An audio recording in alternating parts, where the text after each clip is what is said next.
In a sunlit meadow where wildflowers swayed in the summer breeze and the grass grew tall and green, there lived two very different neighbors. The first was an ant named Arlo, small and sturdy with a shiny black shell that gleamed like polished ebony in the sunshine. He had kind eyes that crinkled when he smiled, strong legs built for carrying, and a heart full of dedication to his work. The second was a grasshopper named Jillian, tall and graceful with wings that shimmered like stained glass when she leaped through the air. She had a violin tucked under one arm, a laugh that sounded like bells, and a spirit that seemed to dance even when she stood still. The meadow where they lived was a paradise in summer. Golden sunshine poured down from a sky so blue it looked painted.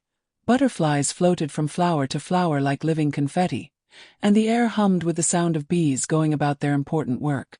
The wildflowers created a patchwork quilt of colors: purple lupins, yellow buttercups, red poppies, and white daisies all mixed together in cheerful abundance.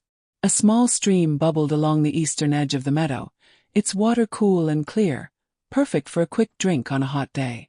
Near the stream stood an old oak tree, its branches spreading wide to offer shade, and beneath those branches was where Arlo the ant had built his home. Arlo's home was a marvel of engineering, though most creatures never noticed it. Underground, he had created a network of tunnels and chambers, each one serving a specific purpose. There was a nursery for the youngest members of his colony, a storage area for food that he was constantly working to fill, sleeping quarters, and even a special room where the colony gathered to make decisions together. Arlo took great pride in his home, and he took even greater pride in making sure his family would be safe and comfortable no matter what the weather brought. Every morning, as soon as the first rays of sun touched the meadow, Arlo would emerge from his underground home and begin his work. He would march purposefully through the grass, his antennae twitching as he searched for seeds, bits of fallen fruit, or anything nutritious that could be carried back and stored for the future. He would hoist items twice his own size onto his back and carry them home, making trip after trip, journey after journey, never complaining, never stopping for longer than necessary. "Summer won't last forever," he would remind himself as he worked. "When the cold winds come and the snow covers the ground, my family will need these supplies. Every seed I gather now is a meal we'll have later." Jillian the grasshopper, on the other hand, had a completely different approach to life. She lived in a cozy nest she'd woven among the tall grasses, a beautiful creation decorated with flower petals and soft moss. Every morning, she would wake up when the sun was already high in the sky, stretch her long legs luxuriously, and spend a few minutes deciding what wonderful thing she would do that day. Sometimes she would practice her violin, filling the meadow with music so beautiful that even the birds would stop their own singing to listen. Other times she would leap from grass stem to grass stem, perfecting her acrobatic jumps and enjoying the feeling of the wind beneath her wings. She loved to visit with the butterflies, sharing gossip and compliments about each other's colors. She would lounge in the sunshine, nibble on the abundant green grass whenever she felt hungry, and live each moment as though it were a gift to be savored. The two neighbors often crossed paths during those long summer days.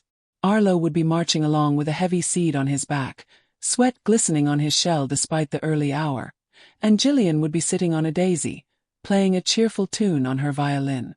"Good morning, Arlo," she would call out brightly. "Isn't it a glorious day? Why don't you take a break and listen to my new song? I've been working on it all week, and I think you'll love it." Arlo would pause, always polite, and say, "It sounds beautiful, Jillian, it truly does. But I can't stop now. I've so much work to do. Winter will be here before we know it, and I need to make sure my family has enough food stored away." He would adjust the seed on his back and continue on his way, leaving Jillian shaking her head in puzzlement.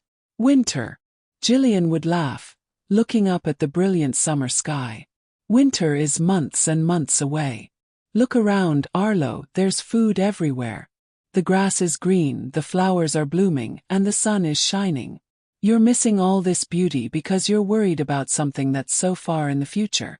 Life is happening right now, and you're too busy working to enjoy it." But Arlo would already be too far away to hear, focused on his mission, his mind on the future while Jillian's remained firmly in the present.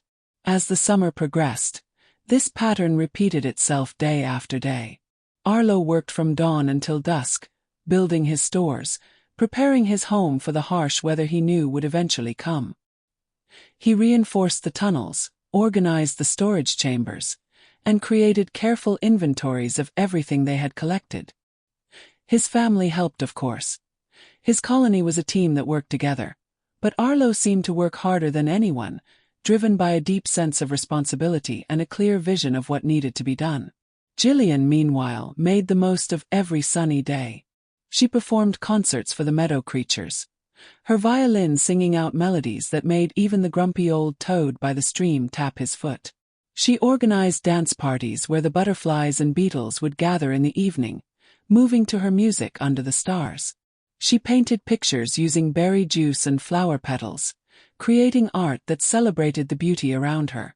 She made friends with everyone in the meadow, from the shy field mice to the elegant dragonflies, and she was known far and wide as someone who could always make you smile, always help you see the bright side of any situation. One particularly warm afternoon in late July, Jillian decided to pay Arlo a visit at his home. She found him, as usual, hard at work.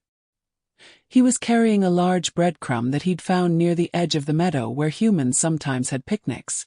The crumb was golden and still smelled faintly of butter, and it was clearly heavy, but Arlo marched along determinedly. "Arlo, my dear friend," Jillian said, hopping alongside him with her easy, graceful movements. "I've been watching you all summer, and I'm genuinely worried about you.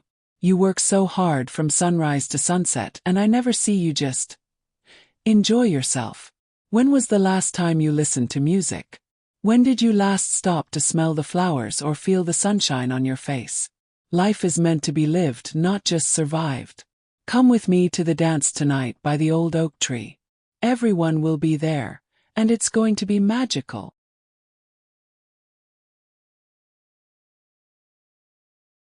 Arlo set down his breadcrumb for a moment and looked at Jillian with affection. He genuinely liked her. It was impossible not to. She had such joy, such lightness of spirit. But he also saw things she didn't seem to see. "Jillian," he said gently, "I appreciate the invitation, I really do. And I'm not working because I don't know how to have fun or because I don't see the beauty around us. I'm working because I love my family, and I want to make sure they're taken care of. You're right that summer is beautiful, and I do take moments to appreciate it, more than you might think. But summer is also the time of abundance, which means it's the time to prepare. When autumn comes and the flowers die, when winter arrives and the ground freezes, what will you eat? Where will you find food when everything is covered in snow?" Jillian laughed, a sound like wind chimes. "Oh, Arlo, you worry too much. When autumn comes, I'll figure something out. Maybe I'll find food that's still available, or maybe I'll travel south where it's warmer. And if winter comes, well, I'll cross that bridge when I get to it. Life has a way of working itself out, doesn't it? Besides, what's the point of being so prepared for the future if you're miserable in the present? You're so busy getting ready for tomorrow that you're forgetting to live today." Arlo picked up his breadcrumb again and smiled, though there was a hint of sadness in his eyes. "I'm not miserable, Jillian. Working hard toward a goal that matters, that brings me joy too, in its own way. It's a different kind of happiness than dancing and music, but it's real. And I'd rather work hard now, during the time of plenty, than struggle later during the time of need. But I know you see things differently, and that's okay. I just hope you'll think about the future, even a little bit." But Jillian had already bounded away, her mind on that evening's dance, on the music she would play and the friends she would see.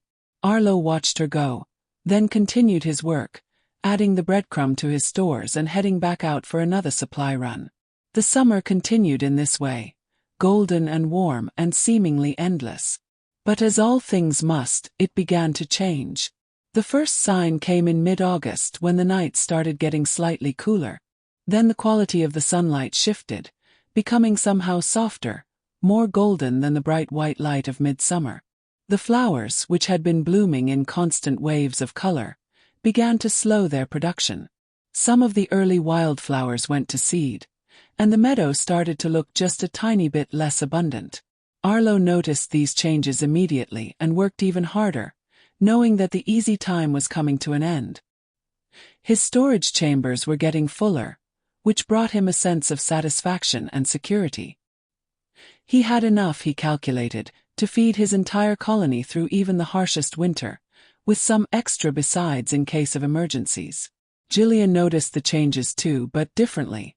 She thought the golden light of late summer was even more beautiful than the bright light of July. She loved the way the seed heads of the grasses caught the evening sun, creating a kind of halo effect.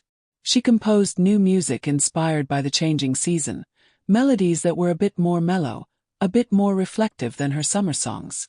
She wasn't worried. There was still plenty of grass to eat, still warm days for lounging and cool evenings perfect for concerts. Then came September, and with it, autumn arrived in earnest. The leaves on the old oak tree turned yellow and orange, then drifted down to carpet the ground. The wildflowers that remained were hardy late bloomers, asters and goldenrod, and their numbers were far fewer than the abundance of summer. The morning dew was heavy and cold, and frost began to appear on the grass in the early hours before the sun burned it away. The days grew shorter, and there was a crispness in the air that whispered of the cold to come. The meadow's summer residents began to leave or prepare for winter. The butterflies flew south, saying goodbye to Jillian with promises to return in spring. The birds gathered in large flocks, their conversations focused on migration routes and warm destinations. The beetles burrowed deep into the ground or found cozy spots under logs and rocks. Everyone, it seemed, was getting ready for winter in one way or another. Jillian, for the first time, began to feel the tiniest flutter of concern. The grass she had been eating was turning brown and tough, not nearly as tender and delicious as it had been in summer. She found herself having to search a bit harder for good food, though there was still enough if she looked. She thought about what Arlo had said, about preparing during times of abundance, but she pushed the thought away. There's still time, she told herself. The weather is still nice enough. I'll start gathering food soon, but there's no need to panic. I can still enjoy these beautiful autumn days. By October, however, the situation had changed dramatically. The first hard frost came one night, and by morning, nearly everything green in the meadow had turned brown or black. The grass was dead and brittle, offering no nutrition. The last few flowers had withered away. The ground was hard and cold, and Jillian found herself shivering in the mornings, her thin body not built to retain heat the way Arlo's compact form was. For the first time all year, Jillian felt genuinely afraid. She searched the meadow desperately for food, but there was almost nothing left. A few dried seed pods, some bits of dead grass that had no nutritional value, the occasional lucky find of something edible. But it wasn't enough. She was hungry, truly hungry, and the cold was getting worse every day. Finally, swallowing her pride and fighting back tears, Jillian made her way to Arlo's home. She found him near the entrance to his underground colony, organizing a final batch of supplies before the real cold set in. When he saw her, his expression shifted immediately from focused concentration to concern. Jillian looked different than she had in summer. Thinner, her colors less bright, her usual sparkle dimmed by hunger and worry. "Arlo," she said quietly, her voice lacking its usual musical quality. "I need help. I'm so hungry and I can't find food anywhere. The meadow that was so full of life just a few months ago is empty now. I know you warned me and I should have listened. I should have spent my summer preparing like you did instead of just playing and having fun. I was foolish and now I'm paying the price. I don't know what to do." Arlo looked at his neighbor, at this vibrant soul who had brought so much music and joy to the meadow, now brought low by hunger and cold. For a moment he was silent, thinking. Then he said, "Come inside, Jillian. It's too cold to stand out here talking." He led her down into the colony, through the tunnels to a warm chamber where some of his family was gathered. They looked at Jillian with curiosity. She had never been inside their home before, but Arlo spoke to them quietly, and they nodded in understanding. He brought out food, seeds, dried berries, bits of grain, and set them before Jillian. "Eat," he said simply. Jillian ate gratefully, tears running down her face as the food brought strength back to her body. When she had finished, she looked at Arlo with profound shame. "I don't deserve your kindness," she said. "You worked so hard all summer, and I mocked you for it. I called you a worrier and told you that you were missing life. And you were right all along. I should have been working too, preparing for winter like you did. Instead, I wasted the whole summer playing and having fun, and now I have nothing. I've learned my lesson, Arlo. Work is what matters. Hard work and preparation. That's what I should have been doing." But Arlo shook his head, and to Jillian's surprise, there was a gentle smile on his face. "That's not quite the right lesson, my friend," he said thoughtfully. "It's true that you needed to prepare, and it's true that you should have gathered food during the time of abundance. But I don't think you wasted your summer, and I don't think the lesson is that only work matters." Jillian looked confused. "But you were right and I was wrong. You worked and you have plenty. I played and I have nothing." "I want to show you something," Arlo said. He led her through the tunnels to a special chamber she hadn't seen before. On the walls were paintings, crude but cheerful, that young ants had made using berry juice. In the corner was a small collection of items that seemed to have no practical purpose. Pretty pebbles, an interesting leaf, a blue jay feather. "We work hard," Arlo explained, "but we also know that life needs more than just work. We have celebrations, we tell stories, we create art. We make time for joy even while we're being responsible." He continued, "And Jillian, all summer long, whenever the work got too hard or I felt too tired, I would hear your music drifting across the meadow. It lifted my spirits. It reminded me why I was working so hard, not just to survive but to have a life worth living. Your concerts, your joy, your celebration of beauty, those things mattered. They added something to the meadow that couldn't be stored in any chamber or carried on any back." Jillian wiped her eyes, beginning to understand. "So what is the right lesson?" "Balance," Arlo said. "The lesson is balance. I needed to work hard and prepare, yes, that's true. And you needed to do some of that too. But I could have used a bit more of your joy, your ability to live in the moment. And you could have used a bit more of my planning, my thinking about the future. Neither of us had it completely right.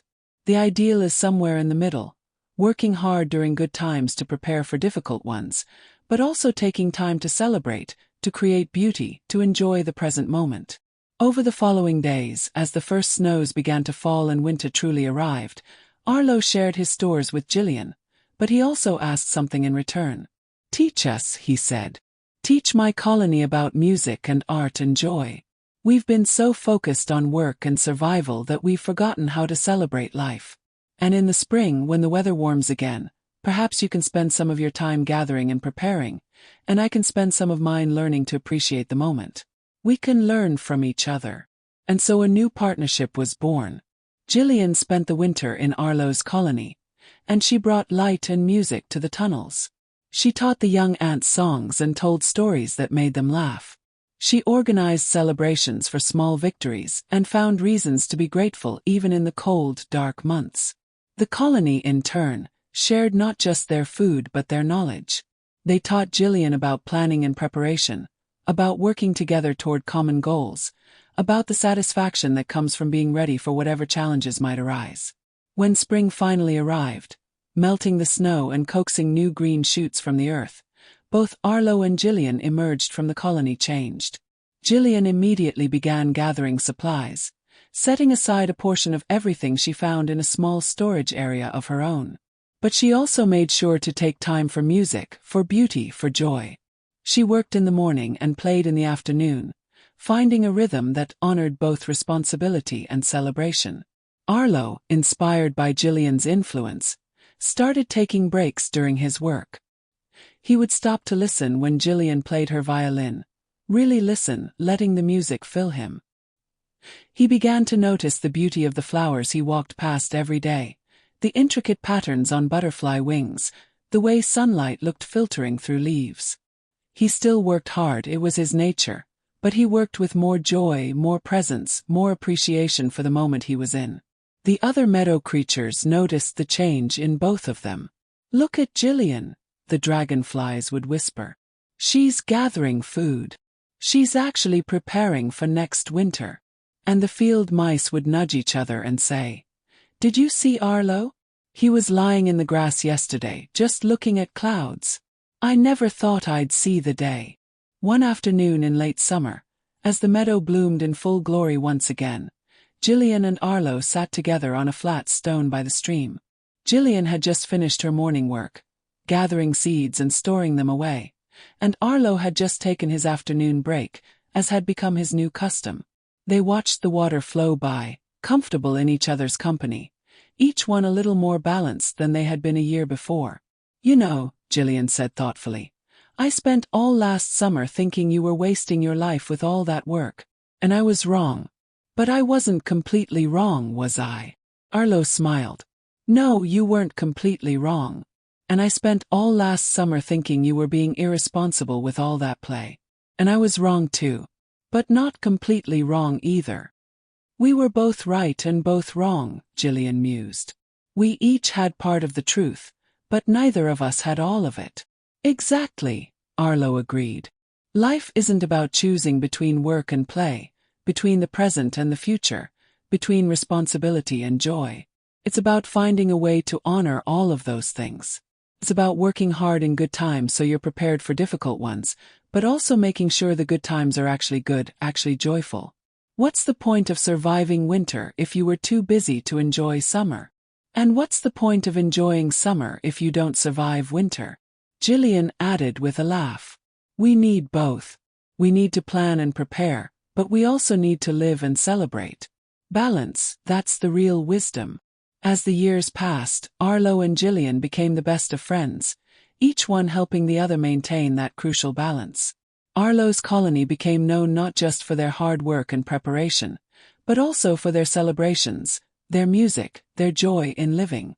And Jillian became known not just as a talented musician and free spirit, but also as someone wise enough to prepare for the future while still enjoying the present.